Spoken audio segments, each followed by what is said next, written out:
We're still in the section 9.2 notes, and on our second day, we're going to talk about another kind of test. So yesterday we talked about just the idea of what an infinite series is. So you're taking a sequence and adding up an infinite number of its terms and seeing whether you get a finite sum, so does it converge, or do you get an infinite sum, which means the series diverges.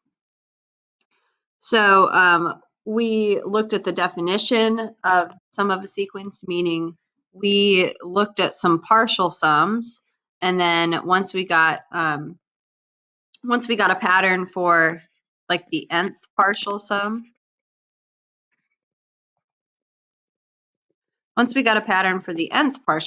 then we could take the limit as n approaches infinity of the nth partial sum, and if that came out to a number, then the series, whatever the infinite series was, this thing, converged. And if that came out to infinity, then the series diverges.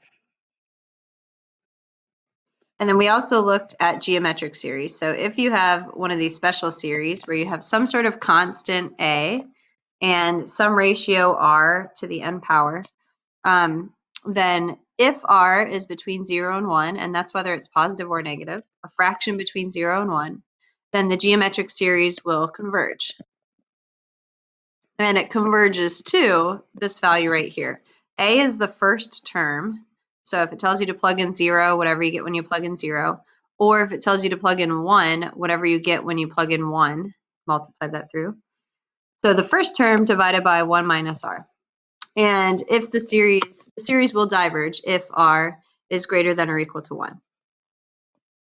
So we're going to expand on those topics and then also learn about a new test. So our first example says the sum from 0 to infinity of 1 over 3 to the n. So if you'd like to rewrite this just so that it looks a little more geometric, you can. I kind of like to do that. Instead of 1 over 3 to the n, we could call that 1/3 to the n power, right? Because 1 to the n is still 1 over 3 to the n. And then that helps me see that this is geometric. It has an r of 1/3.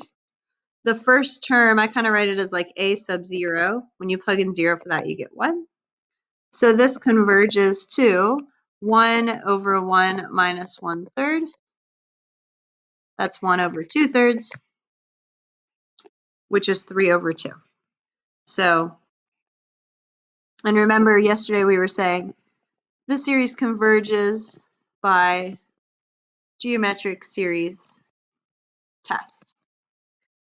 Now, I mean, I like to write that every time, but again, if you're having to say which test it is, you're probably choosing from multiple choices. So they'll say, oh, it equals 3/2 by this test or this test or this test. And so you're choosing the correct test. What about this next one? This is a little bit different. I have the sum of 1 over n minus 1 over n plus 1. And you might be thinking that we could split this up, like the sum of 1 over n minus the sum of 1 over n plus 1. But there's kind of a shortcut way if you don't split it up. So let's list up some terms here. And I'm going to use parentheses to separate out each of my terms. So start with 1, it says. If I plug in 1, I get 1 minus 1/2. And let's write it like that. So don't simplify that to 1/2. 1 minus 1/2 plus, if I plug in 2, I get 1/2 minus 1/3. Plus, let's do a couple more. Plug in 3, 1/3 minus 1/4. One more. Plus 1/4 minus 1/5. This is going to go on forever, right? The nth term would just be plus 1 over n minus 1 over n plus 1. That is the pattern, right? And I didn't have to figure that out. It was given to me in the original problem. Now this will keep continuing on from there, right? It's not an nth partial sum, and we'll keep going. My next term will be 1 over n plus 1 minus 1 over n plus 2.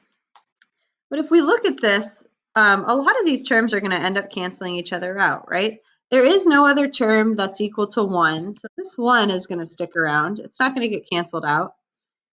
But this minus 1/2 and plus 1/2 cancel. Minus 1/3 plus 1/3.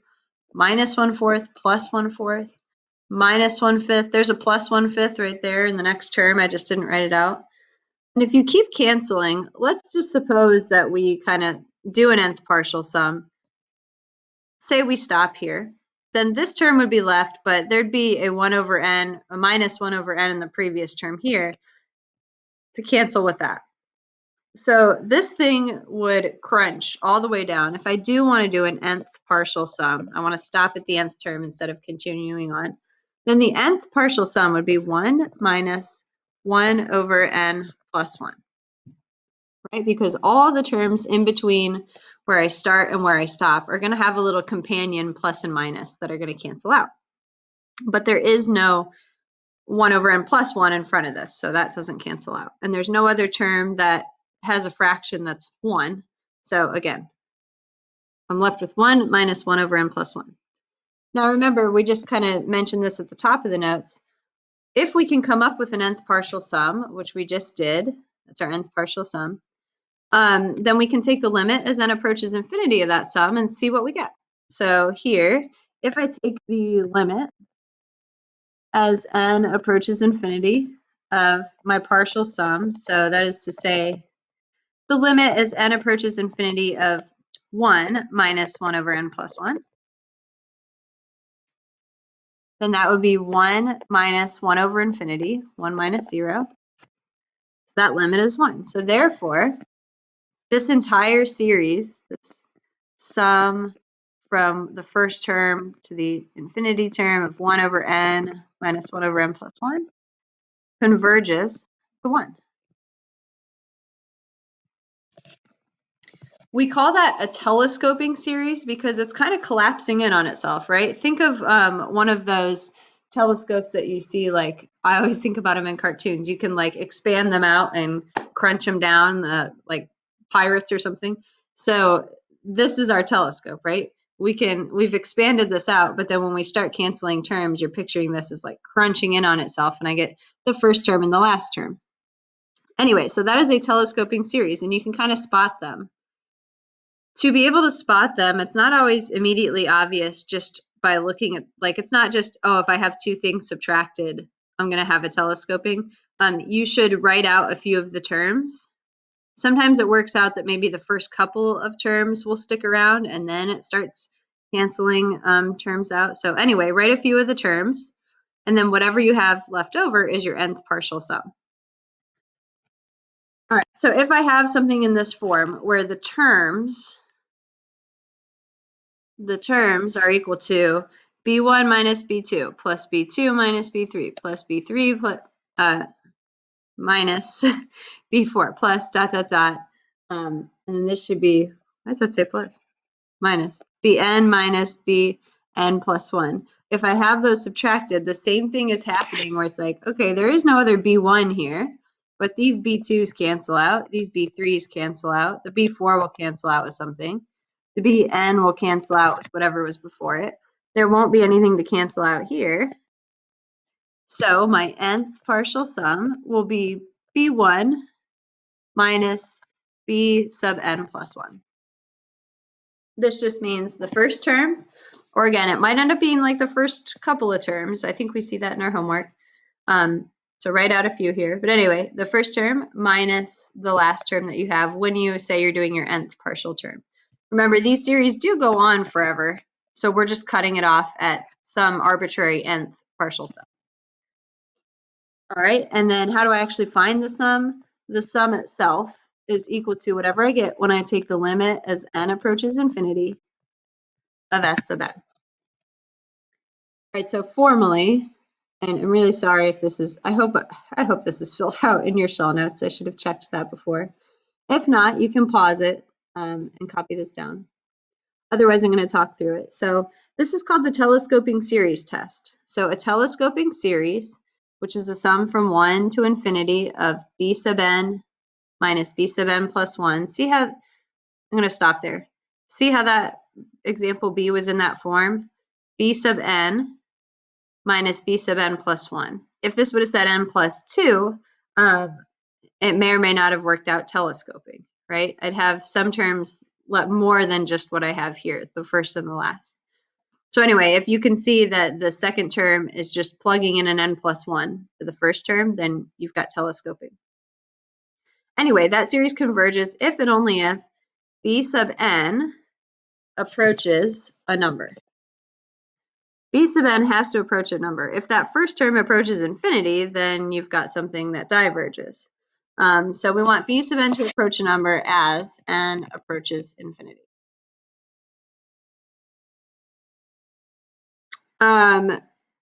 Oh, sorry, that's right here. If the series converges, then the sum is going to be b1 minus the limit as n approaches 0 of bn plus 1. Now, I wrote my work like this in the problem. Remember, with limits, b1 is some constant, so it works out to be the same thing. So however you want to think of this. All right, it's kind of weird to start talking about it with b, so let's just do a couple of examples. So I want to find the sum of the series. Looking at this, it's not quite in the same form that we had before, right? And I want to go back to my partial fraction days. Remember in chapter 8, we figured out if we have something that is factorable in the denominator, 2n plus 1, 2n minus 1. If that's factorable, then we can split this into the sum or difference of two rational expressions. So let's see. If n equals negative 1/2, I'm going to cover up the 2n plus 1. So I get 2 over negative 1/2 times 2 is negative 1. 2 over negative 1 minus 1, 2 over negative 2. I get negative 1 over 2n plus 1. And then, I shouldn't write my next term yet. My other denominator is 2n minus 1. If n equals 1/2, I'm going to cover up 2n minus 1 and plug in 1/2. So 2 over 1 plus 1, 2 over 2 is 1. All right, now I have the series written backwards. If I've got two fractions like this, I want the subtraction to be in the middle, so I'm going to flip it around.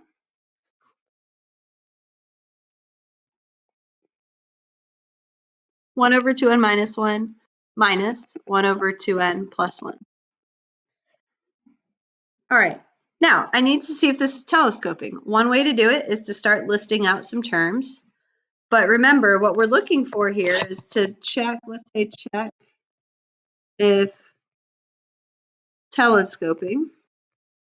You can write out the terms to see if things start canceling, or you can remember if it's telescoping, then you've got to have b sub n minus b sub n plus 1. So let's just check.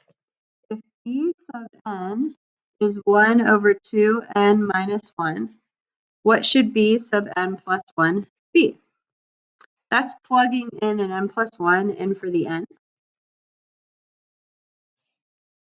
1 over 2n plus 2 minus 1, 1 over 2n plus 1. That is the second term, right? So we do have b sub n minus b sub n plus 1. So the nice thing about that is I don't have to do the math and write out the terms where I may or may not make a mistake. Here I can say, oh, this is telescoping. Okay. That means that I can take the limit as n approaches infinity of the partial sum. And what is the partial sum? It's the first term, b sub 1, minus the b sub n plus 1 term. Okay, so what is that? It's the limit as n approaches infinity of the first term is when I plug in 1 in for b sub n, right? Not like plugging 1 into both and seeing what it subtracts to, but just saying what's the first term of b sub n. So if you plug in 1, you get 1 over 2 minus 1. 1 over 1 is 1. Minus b sub n plus 1 is that second term there. 1 over 2n plus 1. This limit comes out to 1 minus 0, which equals 1. So this series converges to 1, excuse me, by the telescoping series test. All right, so let's look at our next example. This is already split into the subtraction of two fractions for me. Okay, so I can get right into checking. The first term has to be b sub n, so let the first term be b sub n. 1 over n plus 1 is b sub n. So what would b sub n plus 1 have to be? It would be 1 over n plus 1 plus 1, 1 over n plus 2. I don't have 1 over n plus 2. I have 1 over n plus 3. So this is not a true telescoping. It doesn't mean that terms aren't going to collapse in on themselves. It just means that I can't jump right to saying, oh, so this is going to equal the limit as n approaches infinity of b1 minus bn plus 1. That's not true in this case. So here, I do have to, if it's not truly telescoping, I do have to just write out some of the terms. All right, so let's write out some of the terms. Uh-oh, this says n equals with blank. My notes have it starting at 0. That's kind of important, right? Okay, so if we plug in 0, we get 1 minus 1/3. And remember, if you are in this sort of telescoping form, you don't actually do the subtraction because you're looking at what terms cancel and what's left. Plug in 1, 1/2 minus 1/4. Plug in 2, 1/3 minus 1/5. Plug in 3, 1/4 minus 1/6. I'm just going to plug in a few more so you can kind of see how many you plug in is kind of up to you. Where are we at? 0, 1, 2, 3, 4. Plug in 4. 1/5 minus 1/7. And then the nth would be 1 over n plus 1 minus 1 over n plus 3. And actually, you know what? I kind of think I like to say S sub n equals. I was going to write my plus ... but really I'm looking at how the partial sum, the nth partial sum, how does it simplify?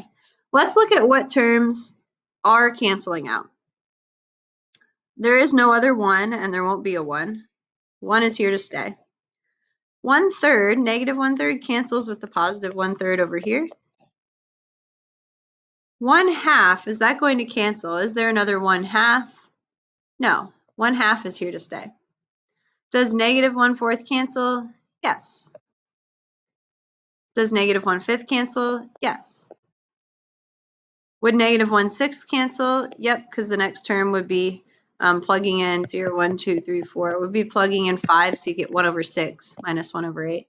Okay, so once you've convinced yourself that all of these terms from here on out are going to cancel, the 1 survived, the plus 1/2 survived.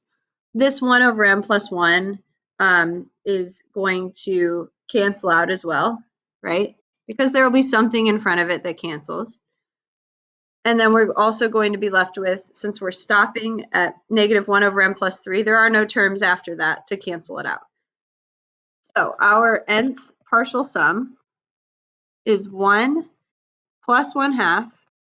And if that were minus, it would be 1 minus 1/2. 1 plus 1/2 minus 1 over n plus 3. So I can take the limits as n approaches infinity of those terms. 1 plus 1/2 is just 3 over 2. Minus 1 over n plus 3.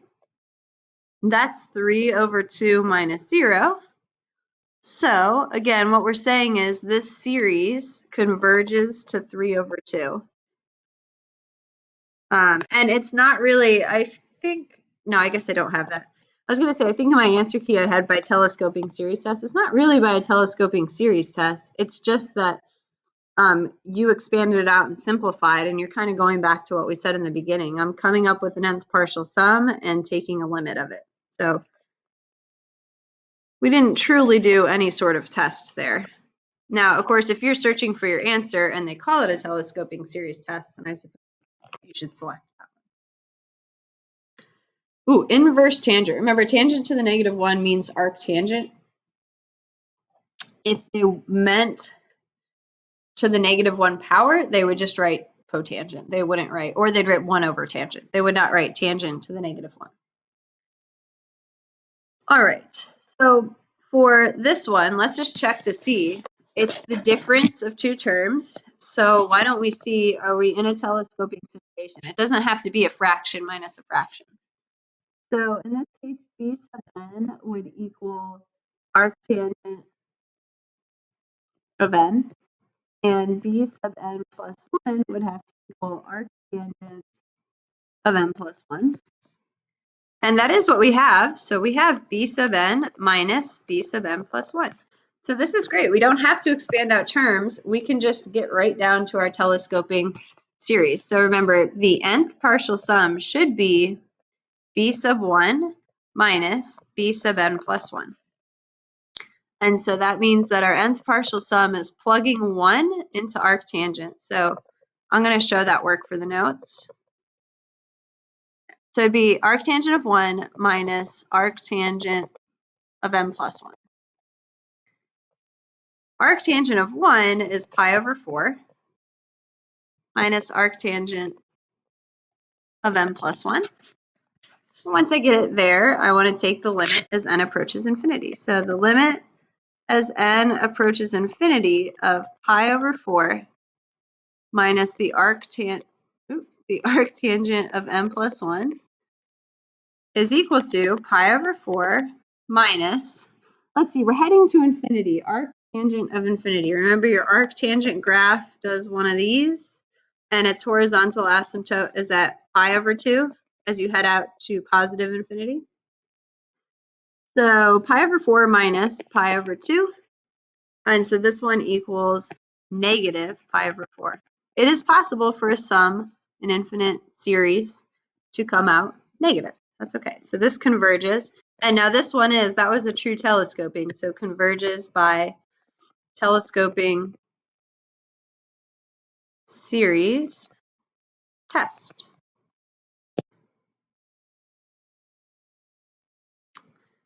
Use a geometric series to write 0.08 as the ratio of two integers. I always think these are kind of cool. So the idea here is like we know that 0.3 repeating is 1/3. You just sort of have that memorized. We know that 0.6 repeating is 2/3. So what about 0.08 repeating? So 0.08, 0.08, 0.08. So think about that decimal first. 0.08, 08, 08, etc. If you think about that decimal, I could write that as, okay, the 0.08, that's 8/100ths. And if I want to get that extra 08 tagged on, that's 8/10,000ths, right? And if I want to add that other 0.08, let's see, we'd be at 10,000, 100,000, 1 million, right? Or 10 to the 6. Why don't we just shorten it up there? I know, we can write 1 million. You could keep going. Let's come up with a series for those three terms and see if our series fits. So the pattern to me, coming up with the nth term, by the way, the pattern to me seems like it's 8. So, okay, so our first term is 8 over 100, right? Or 8 over 10 squared. The next term, so this is n equals 1. When n equals 2, we have 8 over 10 to the 4th. When n equals 3, we have 8 over 10 to the 6th. So I'm noticing a relationship between the term number and the power of 10. It looks like we just double the term number to get what power of 10 is in the denominator. So my a sub n looks like it's 8 over 10 to the 2n. Right? Do we agree with that? Does that fit the three terms that I have? If I were to get more terms, would that keep working? I think so. Okay, so what are we trying to do? So my series, the way I have it set up, looks like that I'm starting at n equals 1, going to infinity. Now let's try to look at this geometrically. 10 to the 2n, is the same as 10 squared raised to the n power, right? So instead of saying I have 1 over 10 to the 2n, why don't I say I've got this 8, I'll just pull that out in front. I've got this 8, and I've got 1 over 10 squared, or 1 over 100, raised to the n power. Double check that, make sure you get your terms. If I plug in 1, do I get 8 over 100? Yes. If I plug in 2, do I get 8 over 10,000? Yes. If I plug in 3, I get 8 over 100 to the third is the same as 10 to the sixth. So yeah. Okay, so this is working out, and now it looks geometric, right? It's geometric because R is 1 over 100, so I know this thing converges. And the first term, we already saw here, the first term when you plug in 1 is 8 over 100, and I understand that can reduce, but just to keep the numbers the same. Okay, so I know that, kind of wrote my answers in a weird spot. I know that this geometric series converges to the first term, 8 over 100, divided by 1 minus r. I'm not reducing the over 100 because I'm thinking that maybe that'll cancel out in the end. 8 over 100. Kind of sloppy there. 8 over 100 over, so this would be 99 over 100. If you flip things around, the 100s are going to cancel, so 8 over 99, and that does not reduce.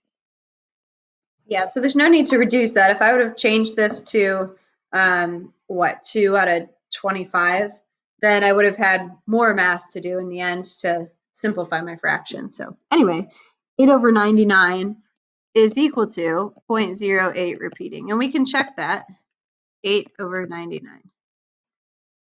There it is. So kind of cool. I don't know. I think they're fun. You could have started at 0 and you would have a slightly different pattern, but we should get the same end result. So there's a little bit of leeway for these where you might think, oh, well, I started it at n equals 0 and then 1 and then 2 and came up with a different pattern, but our final sum should be the same.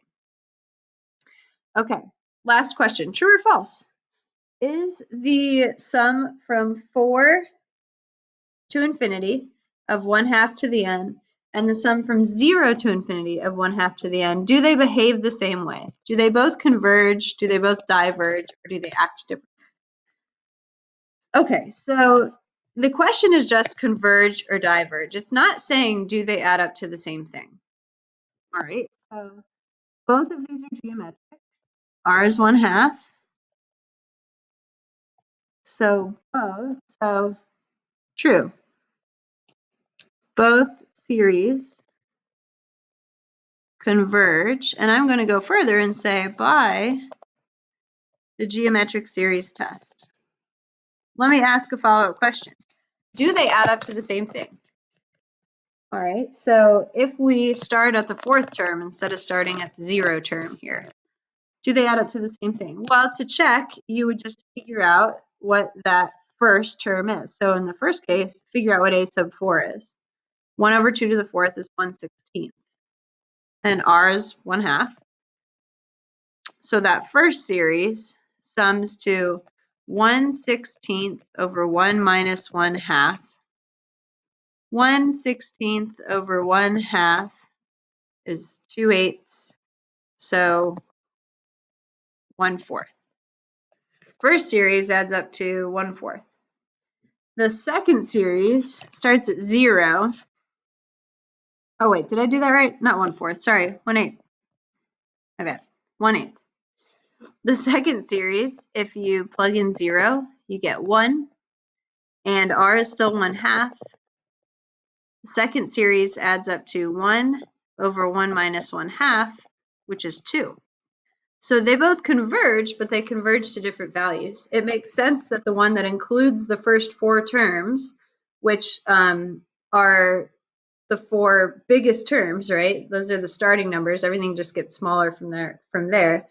Those have the biggest impact, and that's why we have a different sum. I think that there's a question in the homework that says, well, what if we delete 4 terms from a series? from a series that we know converges, is that going to change the behavior of the series? And so this is kind of showing it doesn't change the fact that the series converges. It may change what it converges to, but it doesn't change the fact that it converges. All right, that's it for today.